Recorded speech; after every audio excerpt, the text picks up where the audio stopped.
Há mistérios peregrinos, nos mistérios dos destinos, que nos mandam renascer. Da luz do Criador nós nascemos, múltiplas vidas vivemos, para a mesma luz volver.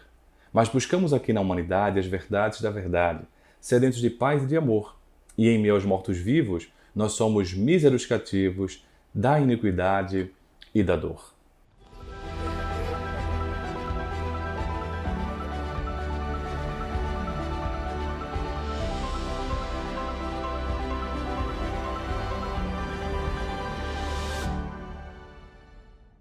Os versos poéticos de Castro Alves, em Marchemos, do Parnaso de Além Túmulo, do Chico Xavier, nos falam desse anseio que todos temos de, em saindo do Criador, voltarmos ao Criador. Nos unirmos à divindade no sentido de conseguirmos entender a essência da vida, a essência do universo, a essência do Criador. Podermos fazer o que Jesus nos colocou quando disse: eu e o Pai somos um só. A unicidade criatura com o Criador através do pensamento, na visão espiritista, que consegue se ampliando e penetrar a intimidade do pensamento divino. Nessa trajetória, porém, é natural que anseios do nosso eu possam nos colocar em atividade. E é muito interessante que o anseio de poder ser melhor, o anseio de ser bom, um anseio da bondade, seja um motivador dos nossos passos. Porque, afinal, se a gente quer ser melhor, moralmente falando, se a gente quer ser melhor espiritualmente falando, se a gente quer ser bondoso de uma forma geral, isso já nos mostra uma pequena evolução, porque nos mostra que saímos do estágio da psicopatia, da personalidade antissocial, que não sente culpa e, portanto, pouco se importa em ser bondoso. Ele pode até se importar em parecer bondoso para manipular as massas e conseguir seus interesses. Mas na sua intimidade, a culpa não o mobiliza. E, portanto, o anseio de fazer algo diferente, o anseio de ser melhor para a sociedade e para os outros também não move. Então, se nós temos dentro de nós alguma fagulha, alguma força que faz com que a gente queira voltar ao Criador para penetrar a intimidade do universo através do nosso pensamento, da nossa evolução, essa força criadora que nos chama para sermos melhores e, portanto, bondosos, é um passo evolutivo. Mas é um passo, não é a completude, obviamente. E nessa trajetória em que saímos do Criador, vivemos múltiplas vidas e um dia encontraremos o retorno ao Criador, nós temos um largo interregno, um largo intervalo. E esse intervalo gera muitas vezes ansiedade. A ânsia de ser bom hoje, a ânsia de ser bondoso totalmente hoje. E aí é interessante que, nesse capítulo, Jesus também nos ensina muito. Quando ele fala, olha, bom é o meu Pai, bom é o Pai. Ou seja, Deus é que é a perfeição absoluta. Nós, por mais que evoluamos, que insistamos, temos uma perfeição relativa.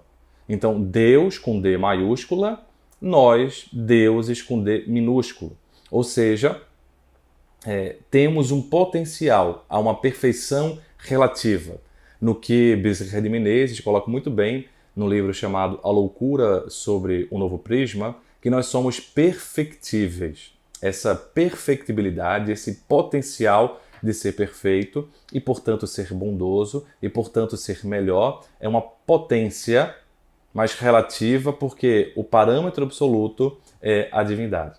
Essa perfeição relativa, porém, nos coloca, pelo que a gente entende pelas palavras de Jesus, interpretadas pela visão espírita, num patamar de comunhão com o grande todo, com a divindade. Nesse sentido, como maneirar a ansiedade de ser bom, a ansiedade por evolução, com a tranquilidade do passo? A bondade como sendo a meta e o caminhar como sendo a trajetória, dessas múltiplas vidas que vivemos? Como é que a gente pode alinhar de forma saudável, de forma tranquila, evolução com tranquilidade, sem cairmos na acomodação de não querermos modificar? Me parece que Jesus explica muito bem quando Lucas anota no seu capítulo 10, versículos 25 a 37, a parábola que é conhecida como a parábola do samaritano. E eu vou ler aqui com vocês para a gente poder ir interpretando. E eis que se levantou um certo doutor da lei, tentando-o, e dizendo: Mestre, que farei para poder herdar a vida eterna? Então, o que é que eu posso fazer para evoluir? O que é que eu posso fazer para essa vida eterna na visão espiritista, essa perfeição relativa, essa comunhão com Deus, essa vida em que a gente não está mais preso nos ciclos de reencarnações em que faz a gente evoluir? Veja o Castro Alves: da luz do Criador nascemos, múltiplas vidas vivemos, o ciclo reencarnatório de provas e expiações para podermos um dia voltarmos a essa luz do Criador. Então nós teremos existências num corpo físico, mas com outra perspectiva. Então a herança da vida eterna, numa simbologia de evolução, significaria isso na visão espírita. E diria Jesus: o que é que está escrito na lei? Como é que você lê? E respondendo esse doutor da lei, disse: amarás o Senhor teu Deus de todo o teu coração, e de toda a tua alma, e de todas as tuas forças, e de todo o teu entendimento, e ao teu próximo como a ti mesmo. Então, o doutor da lei resgata esta lei, que, veja bem, não é uma coisa nova, naturalmente, que Jesus estava falando. Já estava lá, por isso que ele fala que ele veio transformar, ampliar a lei. Porque já estava lá, ele, porém, amplia, e uma ampliação que toca diretamente nessa questão de evolução, tranquilidade, busca por bondade e por ser bondoso, com tranquilidade da alma, para não ficarmos ansiosos em sermos bons hoje. Então ele vai resgatar, conversando, tirando a lei do doutor da lei, o qual era o maior mandamento, que fazia com que a gente pudesse herdar a vida eterna, portanto evoluir. E ele vai resgatar esse mandamento: amar a Deus acima de todas as coisas e ao próximo como a si mesmo. Então respondeu Jesus: respondeste bem, faze isso e viverás. Viverás essa vida eterna, irás evoluir, irás encontrar essa bondade. O doutor da lei, porém, ele quis se justificar, e quis ampliar a pergunta e trouxe mais uma questão para Jesus: e quem é o meu próximo? Porque esse é o ponto interessante, Amar a Deus acima de todas as coisas e ao próximo como a si mesmo. Então, quem é o meu próximo? E então Jesus disse uma parábola, a parábola do samaritano, que alguns colocam a parábola do bom samaritano. Mas há um questionamento sobre essa parábola do bom samaritano, porque de certa forma já seria esse bom aí interposto, já seria um certo preconceito, como se os samaritanos fossem, em geral, ruins, imprestáveis, e esse fosse uma exceção por toda a cultura que existia em relação aos samaritanos. Porque o que é que acontece? Nós temos ali, na Judéia antiga, na Palestina antiga, na realidade, a divisão de algumas regiões. Então a Palestina antiga era dividida por regiões. E você tem então a Judéia, a Galileia e a Samaria, 3 grandes regiões. E a Samaria ficava entre a Judéia e a Galileia. E muitas vezes, o que é que acontecia? Os judeus de então, eles desviavam a Samaria pela Pérea e por Draconítides e outras regiões para poder não cruzar a Samaria. Porque naquela altura, e que estamos nos reportando, nos tempos bíblicos, portanto, nos tempos da Boa Nova, do Evangelho, os samaritanos já estavam desconectados dos judeus. Por quê? Porque ao tempo do imperador assírio, Sargão II, ele tentou dominar Jerusalém, sendo que Jerusalém era muito desenvolvida em termos, inclusive, econômico, tinha uma fortificação, muralhas, e os assírios não conseguiram entrar em Jerusalém, não conseguiram dominar. E a Galileia era uma região bastante pobre, e não tinha essa possibilidade, assim como a Samaria. A Samaria estava lá no Monte Garizim, né,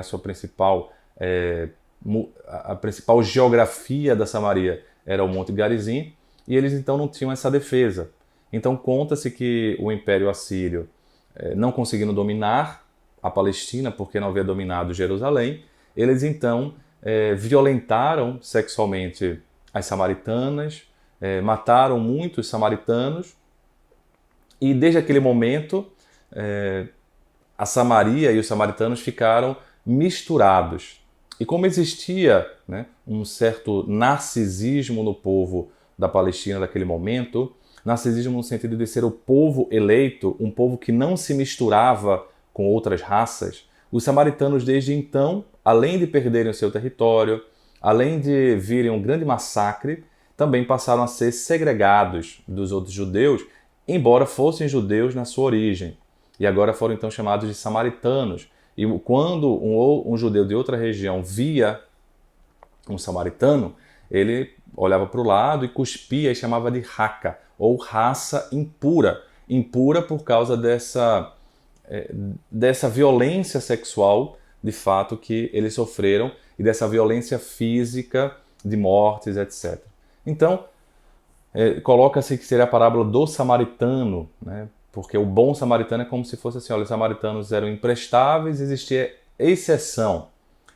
Curioso é que Jesus, né, não só na parábola do samaritano, mas também ele passou algumas vezes pela Samaria. A palavra linda ali do diálogo dele com a mulher no poço do pai Jacó, e ele trazendo a água da vida. Enfim, em vários momentos, Jesus tem contato com os samaritanos e faz questão, pela que a gente percebe pelos relatos bíblicos, de colocar os samaritanos em uma posição que era possível, né? Mais uma vez, transcendendo essa questão das castas, essa questão da etnia, da raça, e mostrando que o que importa são as ações. O que importa não é o exterior, não são nem os estereótipos. O que importa é a essência do que nós somos a partir da percepção daquilo que conseguimos fazer. Então disse Jesus, descia um homem de Jerusalém para Jericó. E esse homem caiu nas mãos dos salteadores, os quais o despojaram e espancaram. E se retiraram e deixaram ali aquele homem meio morto. Ninguém sabia quem era esse homem, qual raça, qual cor, né? Se era rico, se era pobre, enfim, ninguém sabia. E Jesus não coloca essa característica também. Ocasionalmente, descia pelo mesmo caminho um sacerdote. E o sacerdote o viu, mas passou de largo, passou de longe. De igual modo, um levita chegou naquele local, viu esse homem caído e da mesma forma passou de largo. Mas um samaritano que ia de viagem chegou ao pé dele e, vendo, moveu-se de íntima compaixão. E aproximando-se, atou-lhe as feridas, deitando-lhes azeite e vinho, e pondo-o sobre o seu animal, levou-o para uma estalagem e cuidou dele. E partindo no outro dia, tirou 2 dinheiros e deu-os ao hospedeiro, e disse-lhe, cuida dele, e tudo o que demais gastares, eu te pagarei quando voltar. Qual, pois, remete Jesus, né, arremata Jesus para aquele doutor da lei. Qual desses 3 parece para você que foi o próximo daquele que caiu nas mãos dos salteadores? E o doutor da lei não teve que responder, né? O que usou de misericórdia para com ele, ou seja, o samaritano. Disse então Jesus, vai e faze da mesma maneira. É interessante a gente observar a postura enaltecida por Jesus na parábola do samaritano. Perceba que a gente não sabe quem é o samaritano, a gente não sabe se ele tem contato, né, com as leis, se ele tem contato com um lado espiritual. A gente não sabe exatamente quem é esse samaritano. A gente sabe que depois dessa divisão, em que os samaritanos foram excluídos, eles não puderam mais orar, adorar a Deus no templo de Jerusalém, como todo judeu de então fazia. E eles começaram então a adorar a Deus na natureza, no Monte Garizim. Então a gente sabe que tem uma espiritualidade ali envolvida. A gente deduz que esse samaritano, ele tinha alguma condição financeira, porque ele estava ali com azeite, com vinho, que são artigos caros, né, nos dias de hoje ainda, mas naquele momento também. Ele tinha ali porque ele ajudou as feridas do samaritano, ou melhor, do homem que estava caído, a partir do vinho, a partir do azeite. E além disso, ele voltou na hospedaria e pagou as despesas e falou: olha, tudo que você gastar, eu vou pagar um pouco mais quando eu voltar. Me parece interessante observar que era um homem que tinha alguma atribuição, né?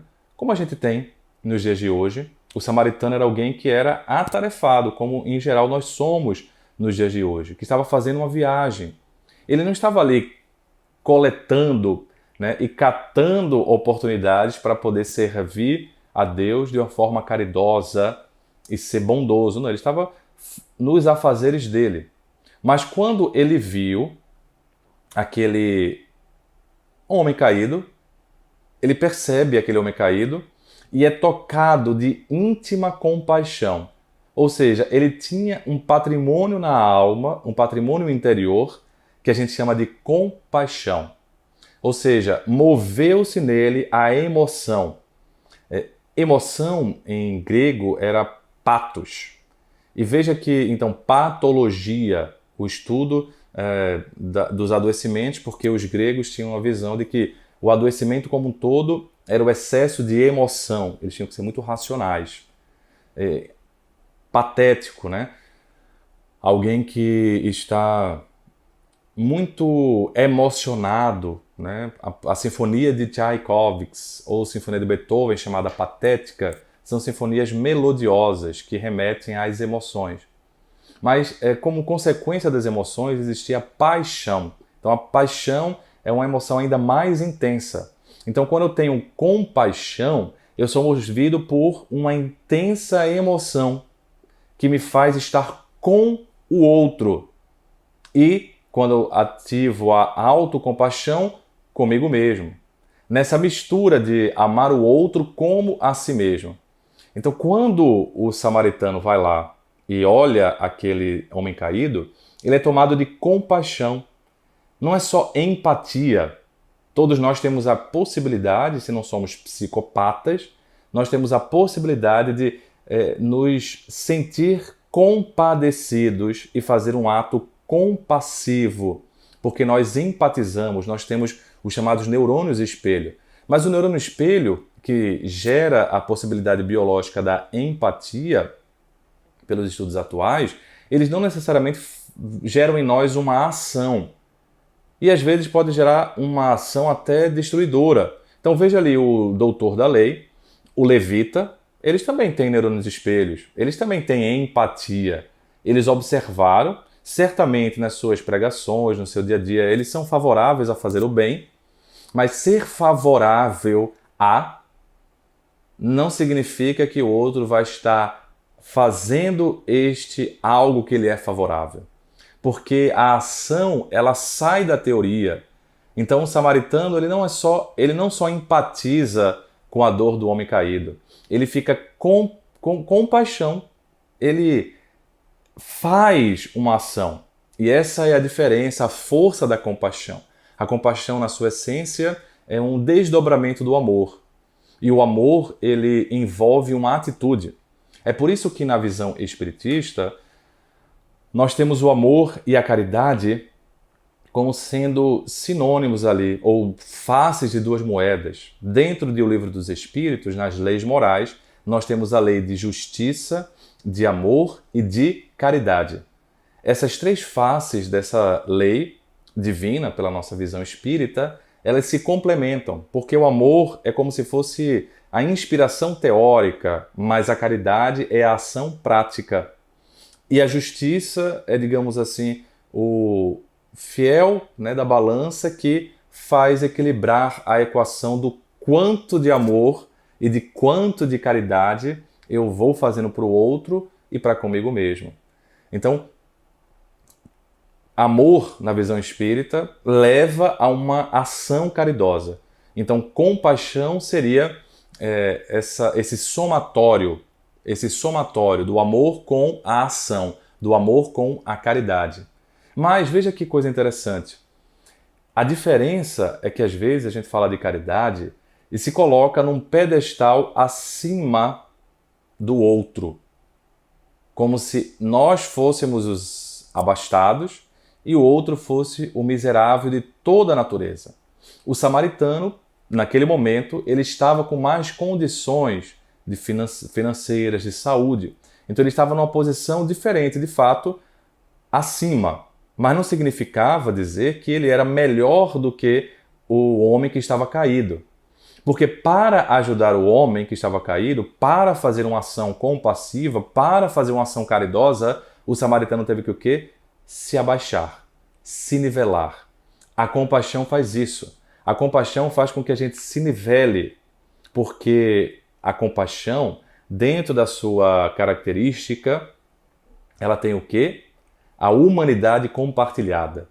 A minha dor não me torna mais importante do que o outro porque eu estou sofrendo mais. O outro também tem o seu sofrimento.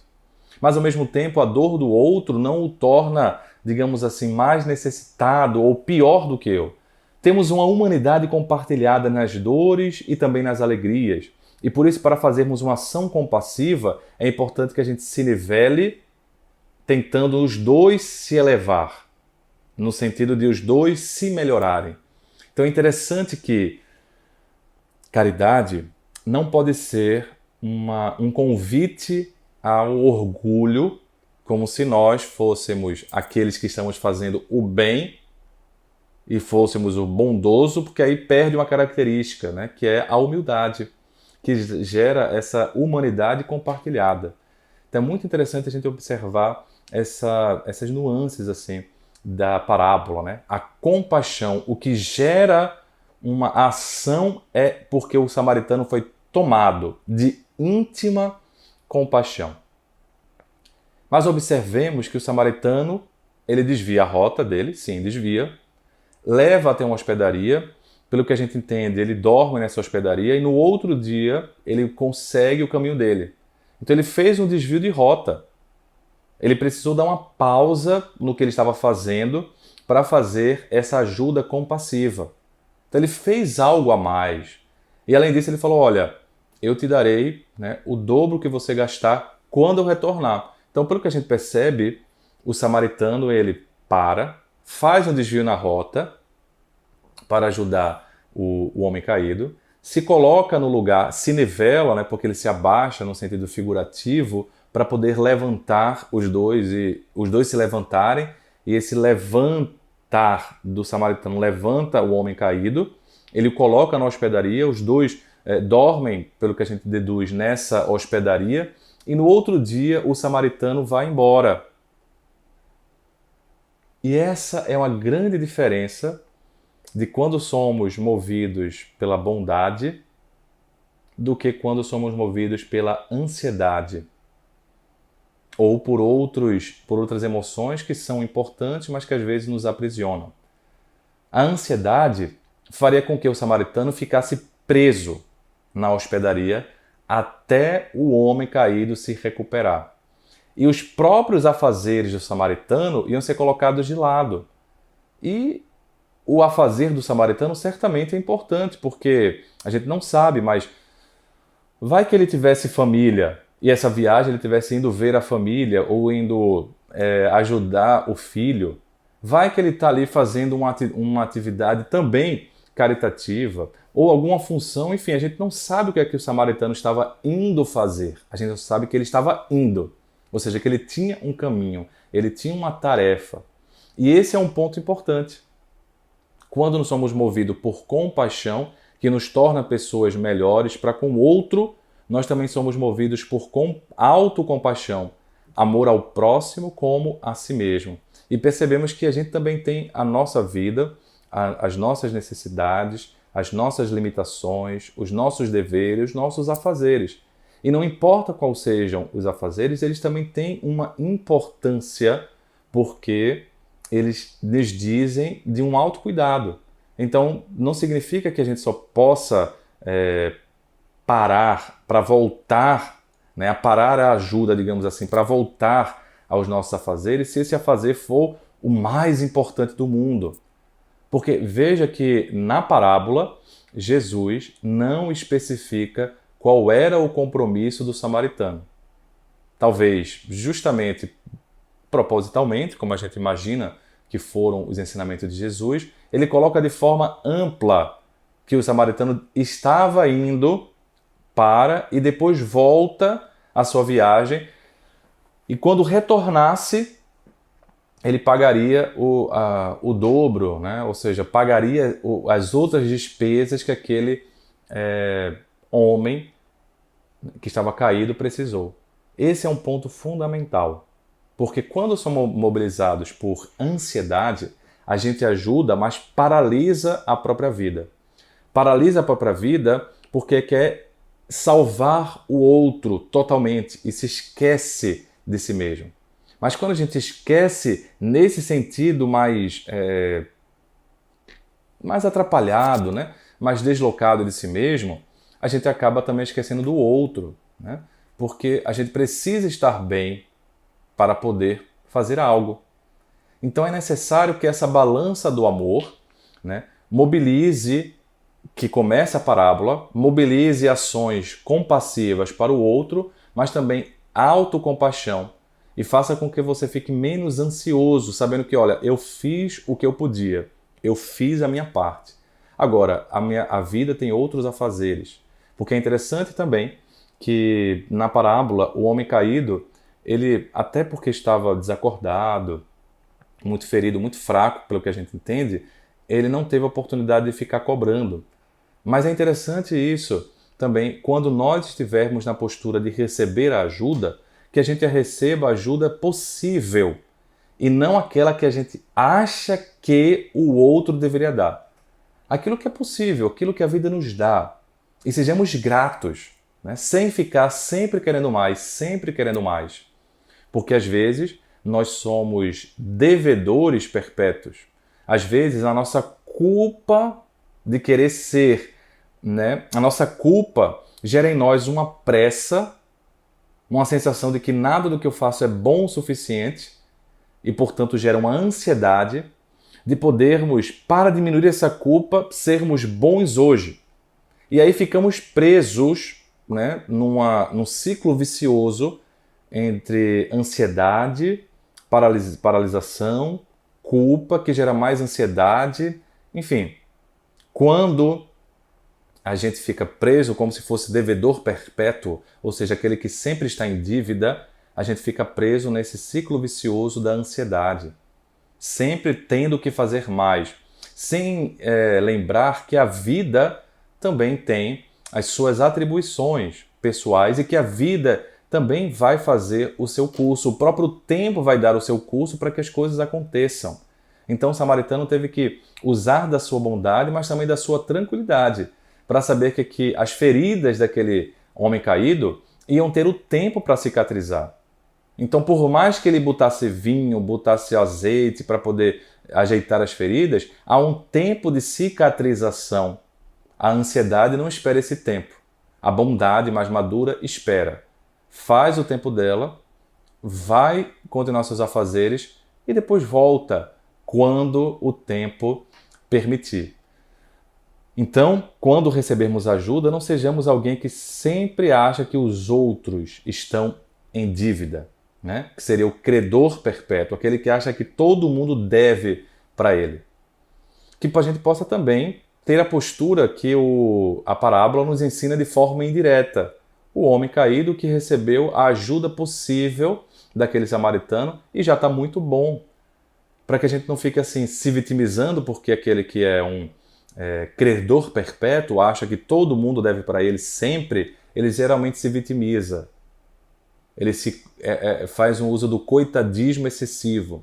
E esse aqui que acha que está sempre em dívida com os outros, ele geralmente se culpa muito. Então, para resumir, a mensagem que eu queria passar, analisando a parábola do samaritano, diferenciando a bondade da ansiedade, é que a bondade faz ajudar o outro, mas não prejudica a si mesmo. Deixa, portanto, a liberdade do outro agir e o tempo entrar em cena para que as coisas aconteçam. Enquanto a ansiedade também faz ajudar o outro. Então veja que a questão não é ajudar o outro. Ajudar o outro é um comportamento muito semelhante. Tanto a ansiedade mobilizada por culpa, quanto a bondade mobilizada por aspiração para ser melhor, fazem.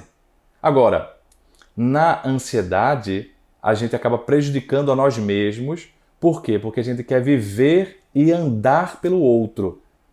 E se esquece que o outro precisa viver e andar com as próprias possibilidades. Então a ansiedade não possibilita a liberdade.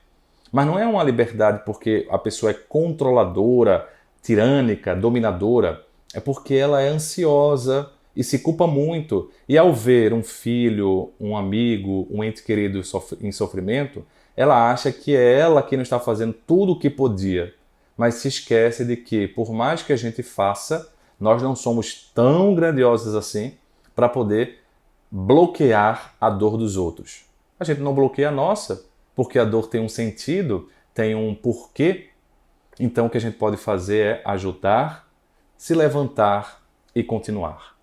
É por isso que vale a pena olhar Castro Alves na síntese da visão espírita, quando ele escreve por Chico Xavier: há mistérios peregrinos nos mistérios dos destinos, que nos mandam renascer. Da luz do Criador nós nascemos, múltiplas vidas vivemos, para a mesma luz volver. Mas buscamos aqui na humanidade as verdades da verdade, sedentos de paz e amor. Mas em meio aos mortos-vivos nós somos míseros cativos da iniquidade e da dor. É a luta eterna e bendita em que o espírito se agita nas tramas da evolução. É a oficina onde a alma presa forja a luz, forja a grandeza da sublime perfeição. É a gota d'água que vai caindo no arbusto que vai subindo, pleno de seiva e verdor. Ou o fragmento do estrume que se transforma em perfume na corola de uma flor. A própria flor que terna, expirando, cai no solo e vai fecundando o chão duro que produz. No entanto, nesse cair, ela deixa um aroma leve nas aragens que passam breves nas madrugadas de luz. É a rija bigorna no malho, pelas fainas do trabalho, a enxada fazendo pão. Ou o escopro dos escultores, transformando as pedras em flores, em carraras de eleição. É a própria dor que, através dos anos, dos algozes, dos tiranos, anjos puríssimos faz, transformando os neros rudes em arautos de virtudes, em mensageiros de paz. Porque tudo evolui, tudo sonha, na imortal ânsia risonha de mais subir, mais galgar. Porque a vida é luz, a vida é esplendor, Deus é o seu autor, o universo, portanto, é o seu altar. Por isso que aqui na Terra às vezes se acendem radiosos faróis que esplendem dentro dessas trevas mortais. E suas rútilas passagens deixam fulgores, deixam imagens em reflexos que são perenais. É o sacrifício do Cristo, portentoso, jamais visto, no sofrimento da cruz, sintetizando toda a piedade e cujo amor à verdade nenhuma pena traduz. É Sócrates com a cicuta, é César ainda trazendo a luta tirânico e conquistador, é Cellini com sua arte, ainda o sabre de Bonaparte, o grande conquistador. Mas é, sobretudo, o exemplo de humildade, de extremosa caridade do pobrezinho de Assis.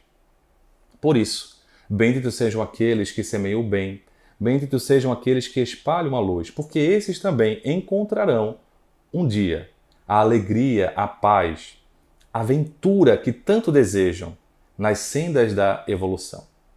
Por isso, uma excelsa voz nos dias de hoje para sempre ressoa. E no universo inteiro ecoa e nos diz, para frente caminhai.